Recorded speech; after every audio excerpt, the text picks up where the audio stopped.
Buenos días, bienvenidos a una nueva emisión de M de Medianas, como siempre aquí en FM Amadeus. Mi nombre es Carlos Liaskovich. Hace muchos años que me especializo en el periodismo dedicado a emprendedores y a pequeñas y medianas empresas. Pero en M de Medianas la orientación es un poco más específica dentro de esta especialización porque me quedo con una parte de la sigla pymes, que es la parte de medianas, de ME. Por eso el nombre del programa, M de Medianas. ¿Y por qué me concentro en esto? Porque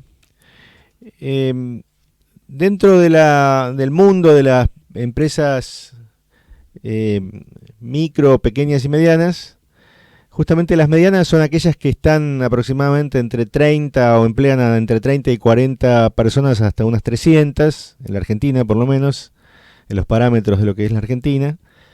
Y tienen, dado este tamaño, mucha mayor complejidad organizativa. Tienen un rol muy importante como proveedores de grandes empresas o de multinacionales. Muchas empresas medianas además tienen marcas de consumo masivo. Y cuando se trata de empresas familiares, además, como suelen ser empresas ya de segunda o tercera generación, tienen bastante mejor distribuidas las dimensiones, digamos, las incumbencias de la dimensión familiar y de la dimensión organizativa. De modo que, bueno, la empresa mediana es un subsegmento dentro del segmento muy amplio de pequeñas y medianas empresas, de pymes. Son aproximadamente entre unas 35.000 y 40.000 en toda la Argentina. Y a ellas les dedicamos nuestros contenidos y en general aportamos nuestras soluciones. Y lo hablo en plural porque la co-conductora desde hace algunos programas y coproductora de nuestro programa es Marianela Labate, que ahora está llegando en pocos minutos al estudio para sumarse en la conducción del programa de hoy. Y hoy tenemos otra vez en el estudio a un invitado especial que vamos a desarrollar con él un tema muy específico que seguramente va a ser de mucho interés y aplicación para las empresas medianas. Bienvenido, Ezequiel Canle Santamaría, aquí a M de Medianas. Bueno, muchas gracias por la invitación, encantado de estar acá. Al contrario, gracias a vos. Y quien no está, pero está en su esencia, digamos, es también Agustina Laburó, que es, digamos, coequiper con Ezequiel Canle Santamaría, porque entre ambos, voy a mostrarlo en cámara, escribieron este libro sumamente interesante que se llama La Biblia del Derecho Creativo. Y mil gracias, Ezequiel, por estar aquí para contarnos un poco los contenidos de este libro. Yo quiero que, para quienes no lo miraron bien, observen el diseño, que al principio despista un poco. Y yo al principio cuando lo vi de entrada pensé que era un libro de literatura infantil o un libro, digamos, de ilustraciones, pero la verdad que está muy bien resuelto, porque justamente el tema central, obviamente desde el título ya nos podemos imaginar, tiene que ver con todo lo que todo lo que gira alrededor de la protección de los derechos de autor, ¿verdad, Ezequiel? Derechos de autor y emprendedores en general. Por eso le pusimos la Biblia del Derecho Creativo, porque no abarca solamente artistas, que sería el público o el target obvio, sino que también nosotros trabajamos mucho en el libro y en nuestra profesión con Agus o Agustina, en colaborar con emprendedores, que va desde una pyme o una pequeña, o una mediana o una microempresa, las MIPYMES. Así que te escuchaba y decía, uy, sí, es verdad todo esto que estás diciendo. Así que repasaba en mi cabeza el tema de las medianas en particular, pero puede ser desde una empresa de tecnología hasta una empresa de comercio electrónico, bueno, variados. Tenemos empresas que venden productos químicos, hemos tenido todo tipo, pero sí, nuestro foco y la realidad es que nuestro mayor interés en nuestro corazón con Agus está en el rubro artístico. Claro. Sí. Ustedes son ambos abogados, ¿verdad? Somos ambos abogados de grado, sí, nos fuimos especializando sin conocernos, nos conocimos hace ya varios años, pero después de nuestras carreras, ¿Las carreras? sí, la académica sobre todo, hicimos carreras muy parecidas, además de estudiar abogacía en la misma universidad, con unos años de diferencia. ¿De qué universidad? De la Universidad Católica Argentina, somos de la Ok. UCA, sí, hace ya muchos años, 15, 16, 17 más o menos. Después ambos estudiamos en Ditela, pero yo estudié una maestría en políticas públicas y Agus en estudios internacionales. Y después ambos hicimos muchos cursos cortos, tenemos una especialización en Harvard de Derecho de Autor, o Copyright en realidad, y ambos hicimos la maestría en Propiedad Intelectual e Innovación de la Universidad de San Andrés. Y ahí fue donde se conocieron. No, en Ah, ¿se realidad conocían de no, antes? nos conocimos antes, sí, puedo contar un poco de eso, pero no sé si a la gente le va a importar, es como el behind the scenes. No, porque siempre es interesante ver la génesis del interés de alguien por estudiar una cierta cuestión Sí. y no otras, digamos. ¿Qué es lo que los llevó a...? Bueno, los dos tenemos ciudades interesantes. Te cuento primero la mía, después te cuento un poquito la de Agus. Mi abuelo era músico, Ajá. tocaba el trombón. En realidad primero tocaba la trompeta, después tocaba el trombón, porque tuvo un leve accidente en la boca, entonces Cambió de instrumento. cambió de instrumento exactamente. De hecho fue parte de la banda sinfónica de la Ciudad de Buenos Aires. Ah, mira. Tuvo varios discos y demás. Después yo no lo conocí, falleció en un accidente de tránsito. Así que la música siempre estuvo muy presente en mi casa, el arte en general. Mi madre es abogada, yo digo que resumí de alguna manera como esos dos mundos. Las dos corrientes. Exactamente. Y sí, siempre hubo una pulsión en mí a dedicarme a lo artístico, a lo creativo. Hice canto, teatro, bueno, siempre estuve como muy en contacto con el tema. Claro. Y es la historia corta, por supuesto. Y Agus, por otro lado, siempre de chica había querido ser bailarina Mira. del Colón.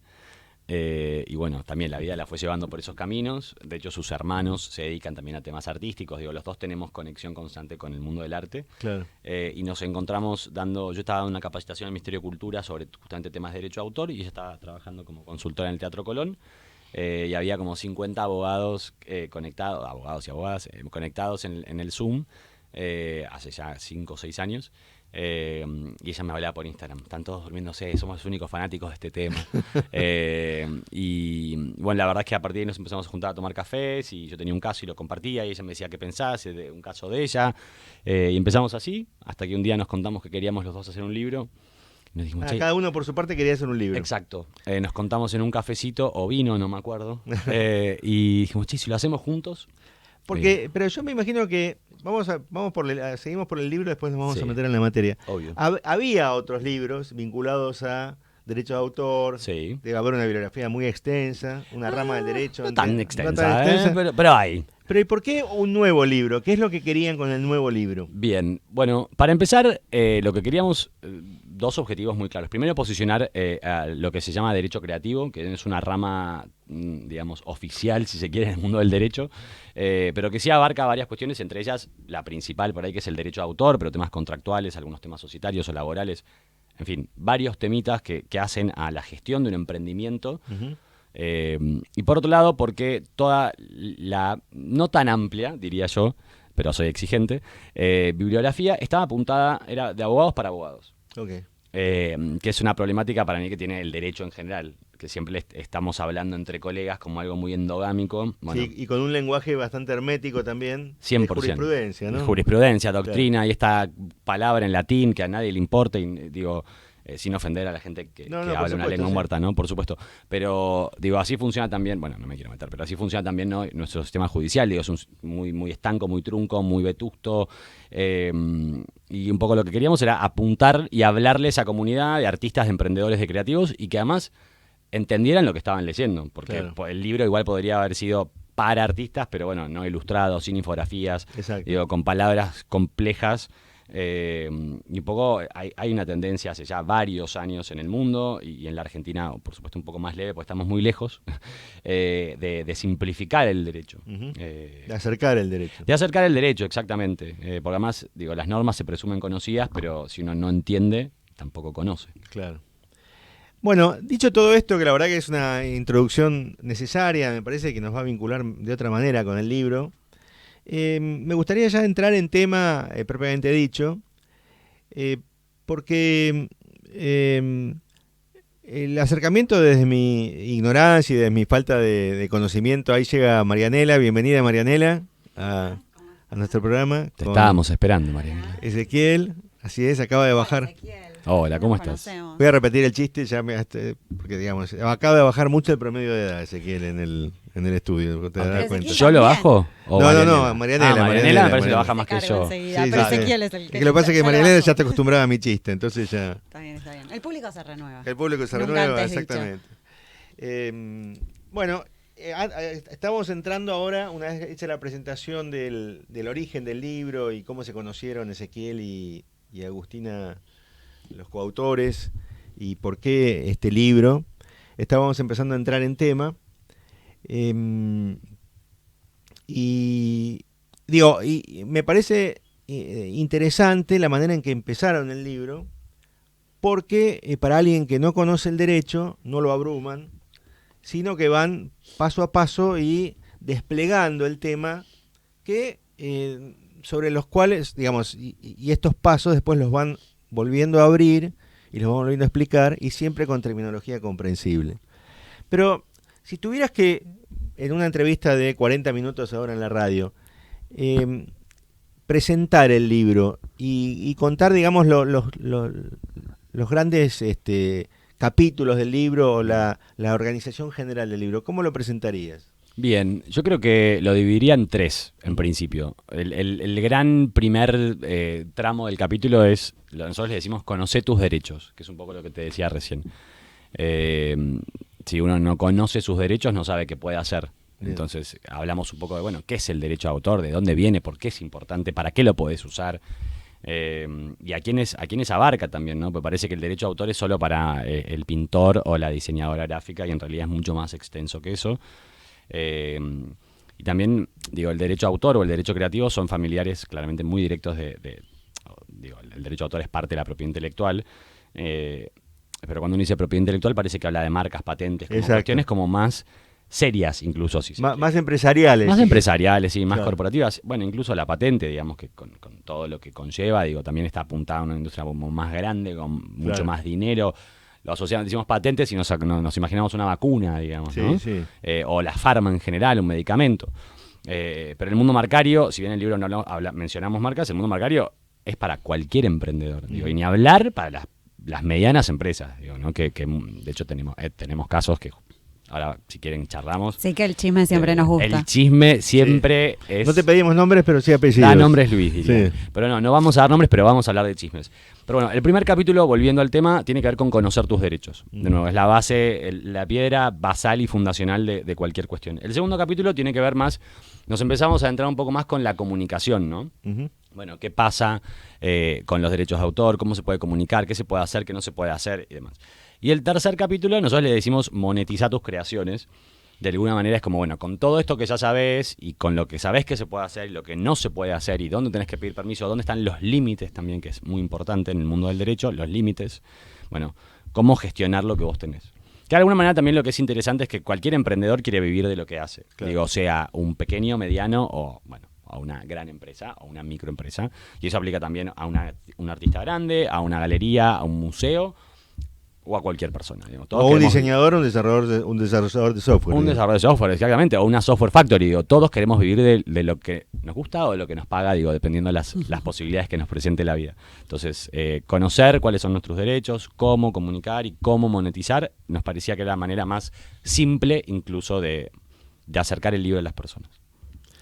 Bueno, el libro a mí no deja de sacarme una sonrisa. Supongo que este ya es un tema charlado, pero tiene algo como esto de, y que ustedes también lo decían, y nosotros cuando llegó a nuestras manos, de ser una obra de arte, ¿no? ¿Qué pasa con alguien cuando no se identifica con eso? Porque a veces nos pasa en esto que vos decías de, pero si mi empresa tiene tal tipo de enchapado, si yo solamente ofrezco, sin reducir, pero un software que uno entiende que es de negocios muy B2B, muy empresa-empresa, ¿cómo ustedes tratan de acercar eso a estas empresas? Decir, no, esto que vos estás desarrollando es factible que esté alcanzado por un derecho, una propiedad intelectual y demás. Obvio. Bueno, una pregunta que a mí me gusta hacer es, ¿a vos te gusta tener problemas? No. Bueno, ¿a vos, Carlos? Depende de qué problemas. Bueno, Hay problemas lindos y problemas feos, pero Hay problemas grandes, chiquitos. la respuesta para no complicártela es no. Bueno, digo, nadie quiere tener un problema con otra persona, nadie quiere tener un problema con un empleado, nadie quiere tener un problema con un proveedor. Digo, hablando en términos no de negocios, Sí, que es un claro, poco lo que claro. nos convoca acá. Bueno, los convoco a ustedes y hoy particularmente a mí. Pero nadie quiere tener problemas con su equipo, con sus proveedores, con sus socios.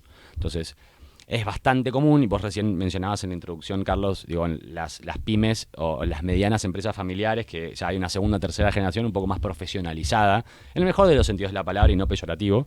Digo, por ahí, gente que al principio fundó una empresa, pero que después su hijo terminó el colegio, y después el tercera generación terminó la facultad, o hizo un Bien. máster, digo, se profesionalizó, donde empezamos a entender que no solamente hay que eficientizar procesos y mejorar cuestiones. De nuevo, la palabra ya bastardeada en 3 minutos, la dije 8 veces, pero profesionalizarse. Digo, pero el mundo cambia también, la manera de hacer negocios cambia. Entonces, una de las primeras preguntas que es, ¿vos querés tener problemas con cualquiera de estas personas? No. Bueno, entonces, si vos tenés un socio, tenés que tener un pacto de socios. Digo, más allá que tengas una SRL, una SA, una SAS o cualquier tipo de figura societaria, tenés que tener un pacto de socios. ¿Por qué? Porque tenés que delimitar responsabilidades, Claro. derechos, obligaciones. Digo, ¿cómo sale un socio? ¿Cómo entra un socio? ¿Qué aporta uno? ¿Qué aporta otro? ¿Qué pasa si...? Bueno, Y que lo bueno es hacerlo, cuando las cosas están bien. 100%. Cuando la empresa está bien, cuando tenemos energía, a veces las cosas no es necesario que funcionen mal, pero hay desgaste, cambian los objetivos de ese La vida socio. misma. Una buena recomendación que en algún momento nos pasó con mi socia al emprender fue, háganlo ahora que están motivadas, Total. que están empezando. O sea, eso sería como uno de los primeros puntos que vos tocás casi a modo psicólogo. Es que los abogados deberíamos tener en la carrera materias mucho más de negociación, de gestión, te digo hasta casi de psicología. Bien. Porque en nuestro trabajo siempre hay un otro que tiene un problema o quiere solucionar un problema o tiene una dificultad. Claro. Además, cuando vos haces una sucesión, bueno, hay gente que acaba de perder a alguien, digo, el duelo. Digo, cuando vos haces un despido, bueno, esa persona por ahí no tiene para comer, o del otro lado, el empresario por ahí, digo, lo mismo pasa, no sé, en una quiebra o en un choque, o digo, Sí, sí. como El factor humano es el fundamental. factor humano es fundamental. Entonces, Bien. y dijiste algo súper interesante, porque lo que para mí te obliga el derecho en estas circunstancias, en los negocios, es hablar de cuestiones. Si vos vas a hacer un pacto de socios y vas a firmar con tu socio un pacto de socios, antes vas a tener que charlar de esas cuestiones. Entonces, zanjas un montón de conversaciones y digo, tendés puentes, te comunicás. Digo, si vos no firmás ese pacto de socios, lo que vos pensabas que tu socio pensaba, que no pensaba lo mismo que vos pensabas, pero que vos creías que había una sincronicidad absoluta, no existe. Sí. Entonces, si yo te digo, che, mira, El paso Sí. más corto al malentendido es el sobreentendido. exactamente. Yo, Entonces, de hecho, yo repito muchas veces lo que digo y la gente me dice, pero ya lo dijiste. Sí, pero por las dudas, yo no tengo que asumir que vos estás entendiendo lo que yo estoy diciendo, Claro. ni que yo soy claro. Yo me creo súper claro y me creo súper elocuente, pero por ahí no. O yo hablo de una manera que vos hablás de otra. Claro. Entonces, bueno, eso sucede. Entonces, digo, armar una sociedad no es solamente ir al IGJ, en el caso de Buenos Aires, digo, cualquier oficina Perfecto. de personas jurídicas, digamos, y tener un SRL. Es también tener un pacto de socios, es establecer una organización interna. Digo, lo mismo pasa y este ejemplo también es real, digo, hay gente que tiene empleados y los tiene registrados. A mí no me gusta decir en blanco, me parece Perfecto. que no está bueno, pero los tiene registrados. Pero no tiene un contrato, una carta oferta sobre cuáles son las tareas de ese empleado, las responsabilidades, quién va a ser su superior, cuáles son los canales de comunicación oficiales, qué pasa con la propiedad intelectual que trabaje ese empleado o empleada en la empresa. Entonces, una vez estábamos hablando con un chico que tiene muchos cafés, que no voy a dar los nombres, Bien. unas cafeterías, y le decimos con Agus, mi socia, estábamos tomando un café ahí, y le decimos, che, pero ¿tenés contratos con tus empleados, carta oferta, cómo te manejas? No, los tengo registrados. Ah, bueno, pero ¿qué pasa si el barista de repente dice, no, o el cajero, yo era jefe de cocina, y me llevo el micrófono, era jefe de cocina y en realidad yo cobraba esto por fuera y yo tenía entonces vos tenés una carta oferta, un contrato, bueno, las pautas están claras. Después, por supuesto, que yo puedo firmar un contrato con vos, incumplirlo, digo, pero no es lo mismo tener un contrato que no tenerlo. Digo, presentás ante la justicia o ante una mediación, una conciliación laboral, el contrato, no es que vale lo mismo que un papelito de un SUS.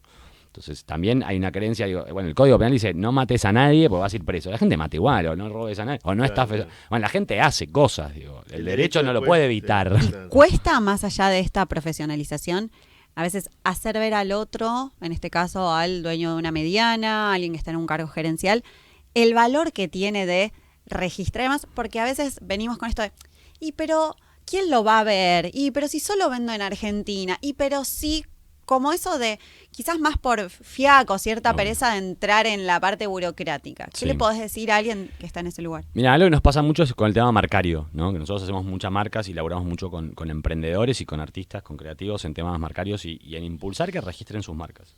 Que por supuesto para un artista son menos clases, digo, sin meterme en una clase de marcas, digo, pero para una pyme por ahí que tiene muchos productos o muchos servicios son más clases, bueno, es más costoso. Hay dos situaciones que se dan mucho en el mundo marcario, que es, bueno, nosotros tres mañana salimos acá y dijimos, che, pegamos una onda increíble, vamos a hacer una consultora de, no sé, negocios. Bueno, cada uno tiene una expertise, buenísimo. Y decimos, esto se va a llamar la tríada de los negocios, le vamos a poner. Bueno, ¿qué pasa si nosotros no registramos la marca? Puede que exista ya alguien que haya hecho la tríada de los negocios, entonces que la tenga registrada y que nosotros nos llegue una carta de documento con un cese de uso marcario. De nuevo, ¿querés tener un problema? No. Pero puede pasar al revés. Que nosotros empecemos a usarla porque decimos, no está registrada, uy, qué fiaca pagarla, bueno, me colgué. Armamos el perfil de Instagram, nos hacemos tarjetas personales. Tarjetas personales, facturas, página web, diseñador, el logo, cheque, no, nos encanta el amarillo, quedó bárbaro. Montás todo, un software, todo. Y alguien la registra. Y alguien va y la registra después que vos. También tenés un problema. Además podés tener un caso especulativo de pedir 100%. dinero a cambio, 100%, pueden empezar 100%, y eso pasa mucho además, mucha gente cree que la marca y el nombre de dominio, que es, digo, tu dominio web, es lo mismo. O si tengo uno, me tienen que dar el otro. Y no, oyentes que estén del otro lado, no funciona así. Digo, vos tenés que registrar tu marca y en paralelo, simultáneo, tenés que registrar tu nombre de dominio. Okay. Pero por eso la gente es como algo muy genérico, ¿no? Pero digo, muchos emprendedores o empresarios y empresarias creen que, bueno, eso a mí no me va a pasar. Sí, de hecho, un caso que justo con Agustina estamos dando un taller ahora de 4 clases que terminamos mañana. Uno de los temas es marcas. Y algo que les contábamos a los alumnos y las alumnas era un caso real que tenemos de una conocida, que además es cercana, ella tiene su pyme con su hermana, que heredaron de su padre. O sea, su padre trabajó durante 30 años en el desarrollo de una pyme, productos específicos, no puedo decirlo porque además, si lo digo, es como una marca que, pum, identifica. Su padre muere, y cuando su padre muere, dicen, bueno, a ver, ¿qué dejó papá en la empresa? Bueno, no estaba creada la sociedad, la marca no estaba registrada. Una empresa que estaba desde el año 92, creo. Esto fue hace 2 años. O sea, 30 años, 31 años. Bueno, me dice, che, sé que, a mí me dicen sé que, che, escuchame, necesito que con Agus nos registren la marca, que nos ayuden a armar la sociedad, estamos ordenando todo, Bueno, le digo, sí, obvio, vamos a registrar la marca. Le digo, che, no podemos registrar la marca. Me dice, ¿por qué? Porque ya hay otra registrada. Me dice, ¿cómo que hay otra registrada? Me dice, pero yo la estoy usando hace 30 y pico años. En el medio de eso llega una carta de documento de uso marcario. En el medio. Nos llaman a mediación. ¿Justo de casualidad llega? Sí, porque además, lo que medio casualidad, medio no, lo que empezó a pasar es que las chicas empezaron a mover mucho en redes sociales. Se corrió la voz. Claro, se empezaron a armar una estrategia de comunicación. Esa persona estaba eventualmente con su marca registrada, podría estar en otro lugar. Estaba, de hecho, en otra provincia. Claro. De hecho, sí. Sin el run hasta que apareció esta situación. Hasta que situación. ellas empezaron, gente joven, dijeron, che, la estrategia de comunicación es fundamental, redes sociales, la página web. Ya tenían al diseñador con el logo casi terminado, la página toda lista, facturas, todo lo que te papelería, bolsa, digo, todo el producto se enviaba de una manera. Bueno, nos llamaron a mediación, hubo que además cambiar también la denominación social, porque del otro lado exigían esta cuestión y la verdad que nuestra clienta amiga quería solucionar la cuestión. Digo, podríamos hacerlo peleado un poco más, por supuesto, pero también eso es un tema. La gente cree que la marca y la denominación social, digo, no hay que preocuparse si se llaman igual que otra marca. Bueno, no es tan así. Yo he visto muchos casos, hemos visto con Agus muchos casos en que hay conflicto porque la denominación social es muy parecida a la otra marca. Y están ambas registradas como marca y como denominación social. Entonces, hay que hacer una estrategia un poco más como 360, digamos. Puede escuchar del otro lado un abogado societario que dice, no, eso no es necesario. No, inclusive cuando hablamos de marca se piensa hasta cómo suena la marca. Claro. Bueno, justamente la confundibilidad puede ser. Vos podés escribir escrita, jump con A, hump, y que alguien diga yo, jump. Bueno, es que hay confundibilidad fonética. Tal cual. Entonces, eso es un problema también que la gente no lo identifica. Dice, no, pero no se escribe igual. Bueno, pero se pronuncia igual. Suena igual, claro. Sí, es un mundo muy divertido, pero tiene sus complejidades. Desde el punto de vista de una empresa mediana, sí, que en general, puede ocurrir que no, en general utiliza la creatividad de un tercero que puede ser ese tercero un empleado, puede ser una agencia de publicidad, puede ser un músico que desarrolla un jingle. Sí. ¿Qué recaudos aconsejarías que tendría que tomar esta empresa? Más allá de los casos puntuales, ¿qué mirada general tendría que tener sobre toda la creatividad que emplea? Bien, el resumen es contratos. Ahora vamos a hacer un doble clic en esto. Bien, pero que es un capítulo especial del libro. exactamente, sí. Sí. El último particular, en la parte de monetización y en la parte muy fuerte de contratos, porque es la manera más, no sé si correcta, pero prolija Claro. y atinada, digamos, de hacerlo. En el caso de que vos tengas una pyme o tengas una empresa, digamos, mediana, hablemosle a las medianas, esta que gente, acá estamos sí. hablando de las medianas. Porque Digo, te adelanto algo, el empresario obvio. mediano tal Sí. vez está muy dispuesto a invertir millones de dólares en comprar una máquina, Total, sí. en alquilar 20 locales, Sí. pero no entiende algunas cuestiones intangibles que le pueden cuestionar al negocio más adelante. 100%. Sí, bueno, y de nuevo esto de, ¿querés tener un problema? Claro, Con un proveedor, con un cliente, con un empleado, como vos bien decías. Bueno, ahí, digo, vamos a atacar a las personas que mencionaste. Bueno, con los empleados hay que tener un contrato. Digo, lo que tiene que quedar en claro es que la titularidad de los derechos comerciales, de esa, digamos, no la creatividad en sí, digamos, pero esa obra llevada y expresada en algún formato va a quedar en cabeza de la empresa. Claro, un diseñador in-house, por ejemplo, todo lo que Exactamente. produce es de la empresa. Digamos. Exactamente. Claro. O sea, uno presumiría eso, pero si no está por escrito, digo, puede haber pruebas que demuestren lo contrario. Digo, Claro. comunicaciones, mensajes, mails, de todo puede haber. Digo, puede haber videos grabados en YouTube que el empleador le diga al empleado, esto es tu obra. Bueno, Claro. pero no está claro entonces. Claro. Tengo los derechos comerciales, ¿quién los tiene? Felicitamos al diseñador Claro. tal por el que- premio X y luego eso no le pertenece a ese empleado, salvo que en un contrato dijera que alguna de sus producciones podría ser para él. Pero hay algún tema que en la Argentina y en la mayoría del mundo es así, la autoría, o sea, el reconocimiento como padre o madre de esa obra siempre va a quedar en cabeza del empleado. Ahora, lo que al empresario le importa no es la autoría, sino la cuestión comercial. De derecho patrimonial. Digamos, Exactamente, que es los lo que derechos comerciales es lo o que- patrimoniales. Es que lo que explica más bien en el libro, la diferencia entre el derecho, digamos, la propiedad moral y la Exacto. propiedad patrimonial. Exactamente. Y lo que es importante, ¿cómo se ordena eso con un contrato? Entonces, en tu contrato con tu empleado o tu empleada, diseñador, creativo, la propiedad intelectual o los derechos comerciales de explotación de las creaciones de este empleado quedarán en cabeza de Pirulito S.A. o como se llame. Y lo Por mismo ejemplo, con un para tercero, ¿no? Para llevarlo a un ejemplo práctico, en el ambiente periodístico, digamos, la profesión periodística, las fotografías que un fotógrafo saca para un medio son del medio, Sí. pero el fotógrafo tiene derecho a que aparezca su crédito.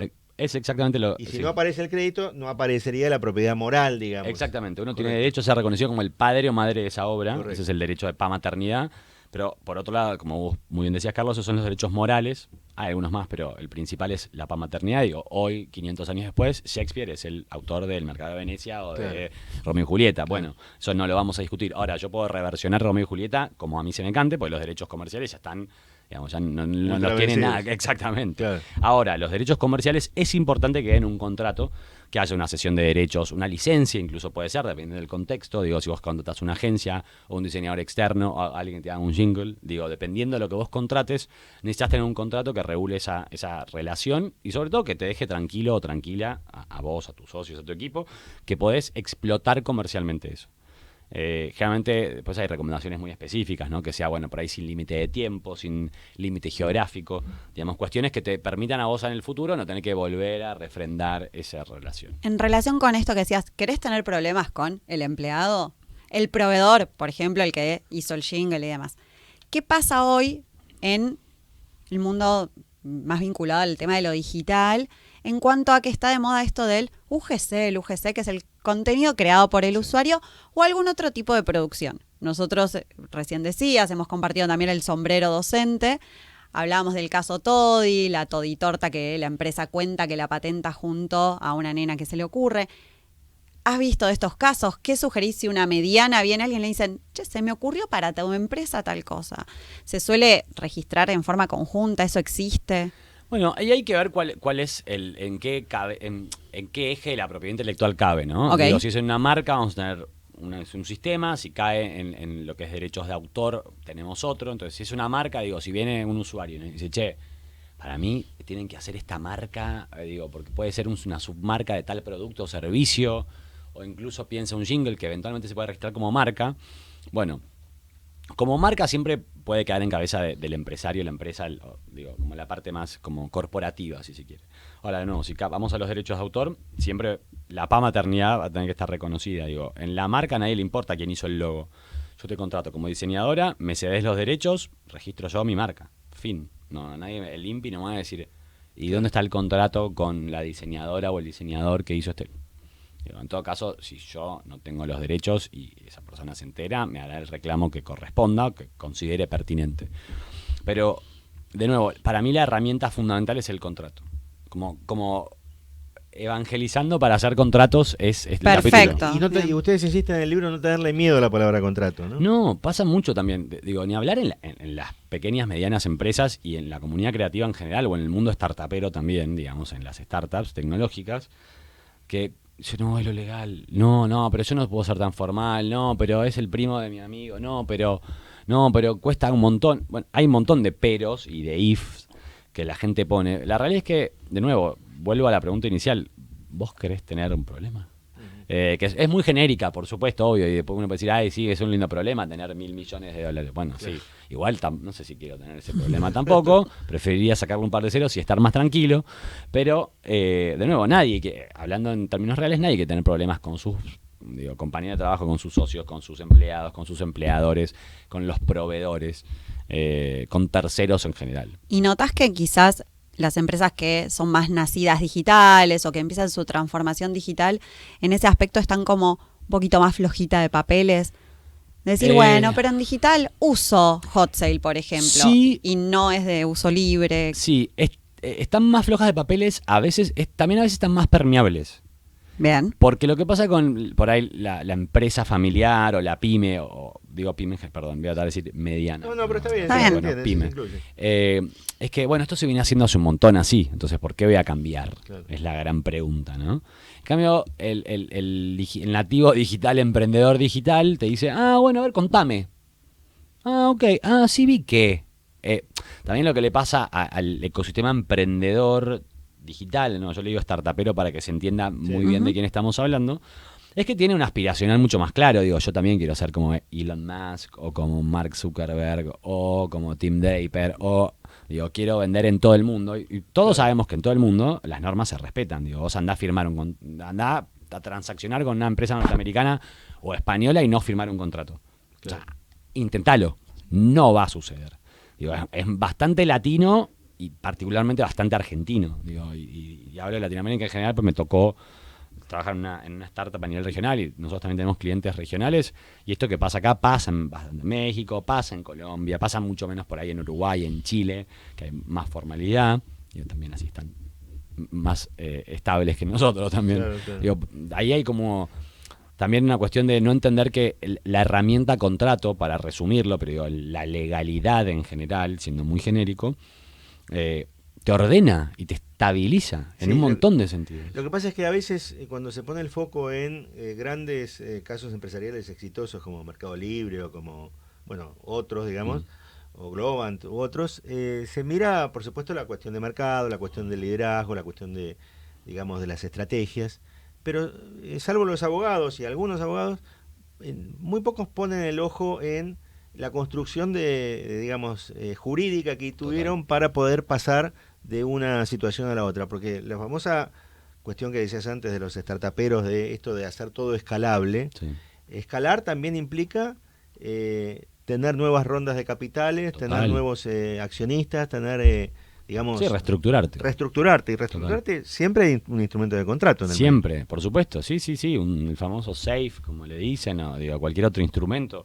Pero sí, por eso están por ahí flojos de papeles los creativos o los digitales que decíamos, pero están más permeables porque también les podés decir, pero si vos querés irte a Estados Unidos, a Canadá, a Alemania, no vas a poder. ¿Cómo vas a hacer una asociación con un proveedor o con un potencial cliente grande sin firmar un contrato? Y ahí como que dicen, es verdad. Bueno, a ver, contame. Yo creo que a la pyme argentina tradicional le pasa eso, que acá se venía haciendo esto así porque voy a cambiar. Sí, es verdad esto que se dice mucho y que Carlos lo dijo, que yo lo mencioné también, esto de segunda, tercera generación que dice, me tengo que profesionalizar. Pero igual cuesta, porque Digo, ¿por qué le voy a pagar un honorario a un abogado para que me hable de un problema, un potencial problema? Bueno, es que solemos recurrir a los cuando perfiles ya de está ustedes el cuando el problema. problema ya está. Exactamente. Y ahí a veces es Es más más caro. complejo, más caro, más complejo de desandar, esto Total. de haber avanzado tanto la mediana en un desarrollo, Total. en esto del tema de las patentes y demás. Total. Bien, que una vez escuché como al pasar la frase que decía, las ideas no se pueden registrar, la obra sí. Es tan tajante, ¿cómo nos acercamos hasta a que nuestra idea sea obra, sea para el tipo de mediana que produzca, inclusive Bien. quienes prestamos servicios a las medianas? Obvio. Sí, bueno, es real esto de las ideas no se protegen. Que es como que hay que romperle el corazón a alguien cada vez que uno se le dice, es como, pero ¿cómo que no? Es mi idea, es mía. Es como, ¿viste? Es como, tiene un valor sagrado. es mi alma, es mi espíritu, me estás dando, yo no me puedo proteger a mí mismo. Es como, es un tema. Pero no, bueno, tiene un sentido, porque si no, las ideas se podrían monopolizar. Digo, Claro. Porque por el periodo de protección del derecho de autor, que vos tenés derechos exclusivos de explotación de esa obra, nadie más puede explotar esa obra sin tu autorización. Entonces, no tendría sentido, porque le permitiríamos a la gente, por ejemplo, monopolizar un hecho histórico. Digo, nadie podría escribir un libro sobre el cruce de los Andes de San Martín. ¿Por qué? Porque se estaría monopolizando una idea. Entonces, pero no, como San Martín, cruzó los Andes, es un hecho histórico, a caballo, en burro o en palomita, da lo mismo. Entonces vos podés hacer un documental. Vos, Carlos, podés escribir una comedia musical y yo puedo hacer un cómic de ciencia ficción que en realidad cruzó volando. Y está perfecto. Lo que sí se puede proteger, que eso es lo interesante, y ahí está el desafío, es cómo expresamos o materializamos esa idea, que básicamente lo que se pretende es que tenga la impronta del autor o de la autora. Que es esto que, por eso digo, la idea es tan propia, tan intrínseca de las personas, tan nuestro espíritu, que uno dice, ¿cómo no la puedo proteger? Pero por otro lado, bueno, ¿cómo la expresás vos? No la va a expresar otra persona. Entonces eso es lo interesante también. El desafío es cómo expresamos las personas las distintas ideas que tenemos. Claro, y lo que sí se puede defender y proteger es la expresión. Exactamente, que es cómo lo materializás en una pantalla, en algo digital o en algo físico. Que puede ser de una escultura hasta un programa de software. O puede ser incluso una base de datos, puede ser protegida por derecho de autor. Perfecto. Entonces, si vos tenés tu base de datos de tus clientes, eso es susceptible de ser protegido por derecho de autor. De hecho, ¿por qué los datos de las personas son tan importantes desde hace ya muchos años que la gente dice el petróleo, los datos son el nuevo petróleo? Bueno, de hecho, lo son porque las inteligencias artificiales, diciéndolo en términos muy genéricos, ¿no? O las inteligencias generativas, hay un montón de palabras para referirse a lo mismo. Un robot o un chat GPT, usa datos. Toma información, en realidad toma datos que la convierten en información, que no es lo mismo. Bueno, las bases de datos, tus clientes y de tus clientes y de mis clientes se pueden proteger. Después es una construcción personal. Y nosotros estructuramos nuestra base de datos de una manera diferente a otra empresa.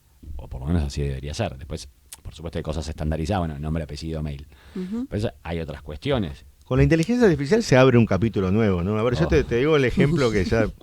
Hace poco la concreté, pero hace rato vengo pensando en Borges y cómo a veces la vida de los autores puede condicionar su obra. Entonces me imaginé qué hubiera pasado si Borges tenía hijos. Sí.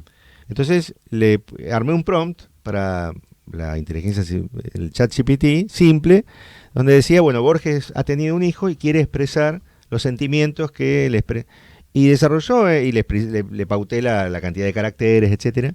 Y desarrolló un texto que era borgiano directamente. Entonces, perfectamente, digamos, alguien puede decir, esto lo escribió Borges, o lo escribí yo, Entonces, ¿cómo es el tema de la autoría cuando algo inmaterial como la inteligencia artificial te genera un texto? ¿A quién pertenece eso? Si yo lo publico, si yo lo... Bueno, para empezar, eso debería ser ilegal. OpenAI no debería poder entrenar con obras de Borges, que todavía los derechos de autor están vigentes. A su inteligencia artificial. Porque no es que vos te comprás un libro y pues las personas, vos leíste una vez Kafka y una vez Borges y una vez leíste a Milena Busquets y fuiste leyendo y cuando vos te expresás, pero te expresás vos, claro, con vos todo haces la síntesis, lo que vos consumiste en tu vida, una vez que fuiste al Malo, una vez fuiste al Prado, una vez fuiste al Pompidou y dijiste wow, y tu cabeza te llevó a expresarte de una manera.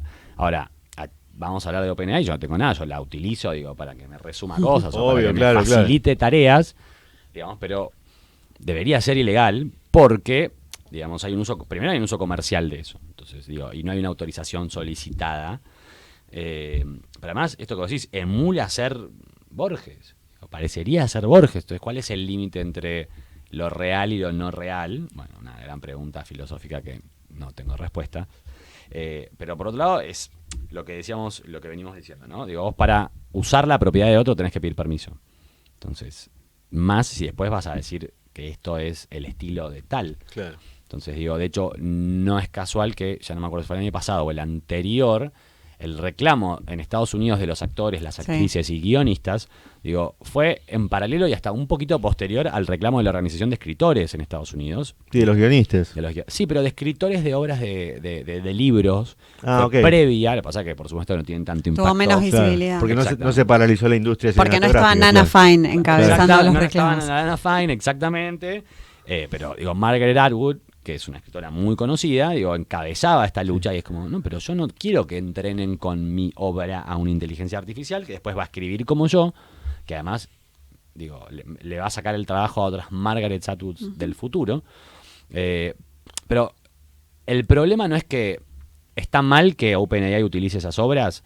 Bueno, sí, porque no pide autorización. Ahora, digo, si pidiese autorización, pagase lo que tiene que pagar por eso, que es el costo que establezca cada autor o cada autora, o eventualmente alguna organización que gestione los derechos de varios autores, digo, en ese caso estaría perfecto.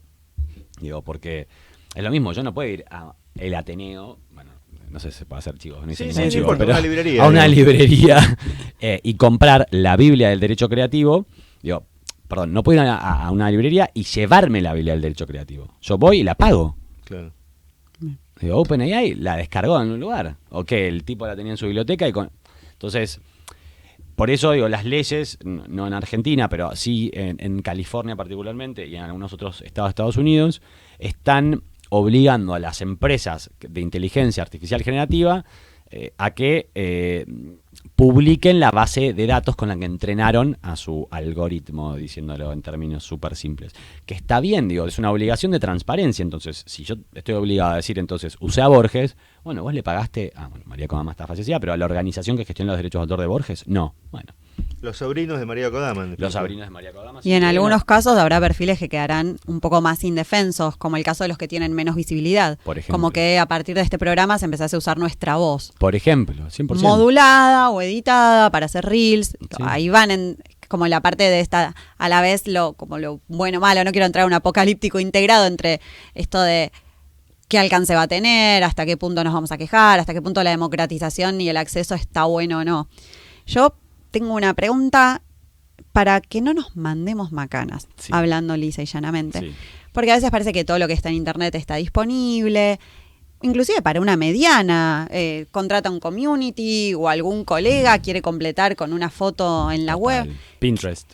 Claro, ¿qué es lo que mínimamente debiera mirar esto de Creative Commons? Bien. Citar, para que no hagamos algo, inclusive la ley se presume conocida, ¿no? Desde el desconocimiento nos mandamos muchas macanas. Bueno, otro momento de romper corazones y bolsillos es lo que está en internet no es público. Digo, eso es como hay un capítulo en el libro que es Derribando mitos, que es medio jocoso porque hay como dos muñequitos como tirándose la palabra mitos entre ellos como para romperlos.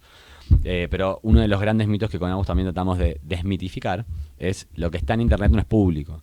Digo, pero uno lo dice es como... Claro que no, sí. Pero bueno, mucha gente, digo, diseñadores, diseñadoras, ilustradores, fotógrafos, un montón de personas entran a Pinterest, se bajan una foto y dicen, mirá, pero lo copié de acá, estaba ahí en internet, como si fuese este éter mágico. Entonces, lo primero es eso. Lo segundo es, de nuevo, cuando yo soy el señor contratos, digo, otra cosa que es importante es consultar tener un abogado especialista que uno pueda consultar. Ahí nos pueden contactar a nosotros o a cualquier otra persona, digamos, pero siempre es interesante tener un asesoramiento integral con un abogado donde uno le cuente todo su negocio. Entonces le dice, bueno, sí, yo trabajo con diseñadores, yo trabajo esto, yo subo fotos, yo me manejo así, me manejo de esta manera. Y de nuevo, vuelve un segundo al contrato, pues vos decías, bueno, contrato un community que me da una foto. Bueno, si yo tengo un contrato en el que digo, che, esta persona que me está pasando todo esto me está asegurando que no hay derechos de autor que están siendo violados en las imágenes o en los diseños que me manda, me desliga de responsabilidad. Entonces, bueno, hay un deslinde de responsabilidad. Si vos, entre el community y vos, no hay un contrato, bueno, vas a caer solidariamente. Entonces, por eso los contratos son importantes. Por eso digo un asesoramiento integral. Porque nosotros cuando muchas veces nos pasa, bueno, quiero registrar mi marca. Bueno, pará. ¿Qué haces? No, vendo esto y esto y no, y a veces, y ahora voy a sacar Bueno, pará. ¿Con quiénes laburás? No, tengo uno me imprime no sé qué cosa, otro me imprime otra cosa, y después tengo el que me hace red. Y bueno, ¿y el que te hace red esta cosa? No, tengo un contrato. ¿Y tu proveedor no sé qué? No. ¿Y el otro proveedor? No, tampoco. Bueno, entonces, vos no podés no tener un contrato de confidencialidad, idealmente con tu proveedor que te imprime, tu producto, que maneja X cuestión particular, o tus estampas. ¿Por qué? Porque si después esa persona las difunde, ¿qué pasa? Te arruinan el negocio. Claro. Te ponen un caso muy simple o muy específico. Se va desgranando en capas un montón de espacios de esa armadura que queda floja de cartón. De protección, claro. La armadura de cartón. Claro. Sí. Claro. Ustedes, Agustina y vos, armaron en el libro todo un último capítulo destinado a creadores y a su vez distribuidos en diferentes tipos de creadores, visuales, audiovisuales, de texto, de diferentes ramas. En particular, le destinan espacio a digamos, a lo que es la industria del gaming y a lo que es la industria del software. Sí. En esto me interesa profundizar porque más allá de su costado creativo tiene un impacto económico muy directo y cada vez mayor, ¿no? Sí.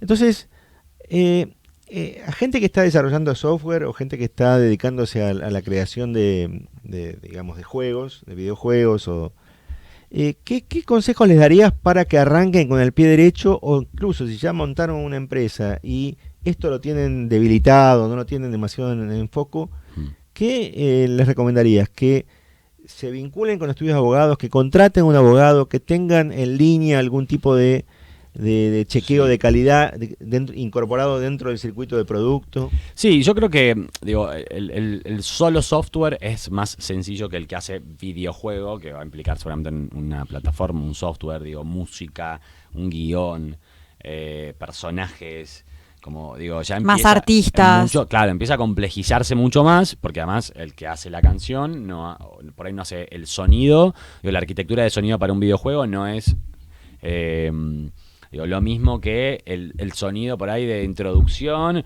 o si ese videojuego se desprende de una película, entonces tiene particulares la arquitectura de sonido. Y por otro lado está, de nuevo, el guión. El videojuego tiene que tener un guión, cómo van a ser los niveles, qué va a pasar, construcción de los personajes, diseño de personajes. Por ahí hay otra persona que hace el color de los personajes. Claro. O sea, es un mundo muy complejo. Yo ahí lo que recomiendo es ya un asesoramiento integral, que probablemente incluso en ese caso es por ahí una consultoría de un mes, 4, 5, 6 encuentros, entendiendo todo lo que hace la empresa, cuántos trabajadores tiene, si tiene proveedores externos, dónde está, exportando su producto, comercializando el producto, si va a estar en plataformas, en qué plataformas. Formas de monetización. Las formas de monetización, exactamente. Si ese videojuego se desprende de una obra derivada, si esa obra derivada está en el dominio público o no. Si es una creación original, quién es el creador original de esa obra, contratos de cesión de derechos sobre todas esas creaciones. Hablo mucho y muy rápido, espero que después no está buenísimo. No, pero está bien, pero para la gente que está en el rubro lo entienden y lo decodifican rápidamente, claro. Y por otro lado, software sí tiene como dos facetas, porque puede ser que yo sea un freelancer que que trabajo con vos y produzco un software y con vos codeo en otra cosa. Ahí es importante, por ahí más para el freelancer que en realidad es para el que le está pagando a ese freelancer para que codee, diciéndolo en términos muy simples, es siempre tener también la misma cesión de derechos, que quede en cabeza de quien después tiene que monetizar sobre ese código los derechos de explotación comercial. Y si uno tiene una software factory, más aún, porque tenés una troupe de programadores y programadoras que está todo el día codeando, y por supuesto que en ambos sectores, pero acá sí hago mucho refuerzo, ni hablar en videojuegos, pero mucho refuerzo en software, es confidencialidad. Que no hace falta firmar un contrato específico de confidencialidad de 150 páginas, donde puede estar en el contrato de cesión de derechos o de contratación de prestación de servicios una cláusula decente y considerable sobre confidencialidad, pero es súper importante. Sí, todo eso. Está buenísimo. Perfecto. Lo bueno de quienes hablamos con cierta velocidad es que con las nuevas tecnologías en YouTube nos pueden escuchar más lento, nos pueden pausar, pueden tomar nota. Eso es uno de los yo le escuchaba a Carlos cuando empezamos y dije, ay, habla perfecto. Pero después llegué yo y te relajaste. Sí, no, igual ya estaba relajado, pero dije, bueno, yo hablo Bajamos normal. el rango de edad, aumentamos la velocidad de reproducción. Yo suelo subir la velocidad de reproducción en los audios de WhatsApp. Confieso ese pecado. Bien, bueno, no lo volví a presentar a Ezequiel porque la verdad que era tan interesante y tan intensa la charla que no lo pude presentar en el medio de la conversación como solemos hacer, pero estuvimos conversando ya como para empezar el cierre con Ezequiel Canle Santamaría, que es el autor junto con Agustina Laburó, que ella hace un chiste sobre su propio apellido. Ay, yo iba a preguntar, era Porque- parte de una de las curiosidades. Sí, no, Sí. porque Loburo es en inglés es la oficina legal, digamos. Exactamente. Así que, y también implica laburó, que quiere decir que trabajó. Laburó, Claro, exactamente, claro. sí, es una mezcla. De hecho, sí, ella en Instagram es logustin. Bueno, yo soy @soysequecanle, que de hecho abrí mis redes hace muy poco porque no eras muy era amigo de la redes, pero bueno, tenemos muchos proyectos que me invitan y me obligan a hacerlo. Pero sí, siempre hacemos chistes con eso. Bueno, así que a todos nuestros oyentes que quieran acceder al libro es la Biblia del Derecho Creativo. Y no puedo dejar de mencionar a los Beatles porque van a hacer el cierre de nuestro programa de hoy con Sgt. Pepper, su tema emblemático. Dentro de poco se van a cumplir 58 años de la foto que ¿Del disco? se hizo para el disco. Pero siempre me acuerdo de una anécdota que cuenta el propio Paul McCartney, que cuando empezaron a tocar con John, querían grabar temas y no sabían que la música se protegía. Entonces iban directo al estudio y el gerente del estudio les tuvo que decir, no, miren muchachos, esto Ojo. se paga. Ojo al piojo. Esto hay Claro. que pagar. Así que, digamos, nada menos que Paul McCartney y John Lennon, que fueron la dupla más creativa y más vendedora de toda la historia de la música popular, tenían que también instruirse en derecho creativo. Así que bueno, Ezequiel, mil gracias por tu presencia aquí y muchas gracias a Agustina también por la coautoría de este libro. Y bueno, Marianela, nos despedimos hasta el próximo miércoles. Muchas gracias. Yo quiero seguir con algo más de digital, líos que podemos hacer en Spotify. Sí, eso Podemos volver. Una segunda charla ya con Agustina también en la mesa, yo creo que va a ser súper interesante. Bueno, y mil gracias a Ricardo Piñero por la operación técnica como siempre, y nos volveremos a encontrar el próximo miércoles en M de Medianas.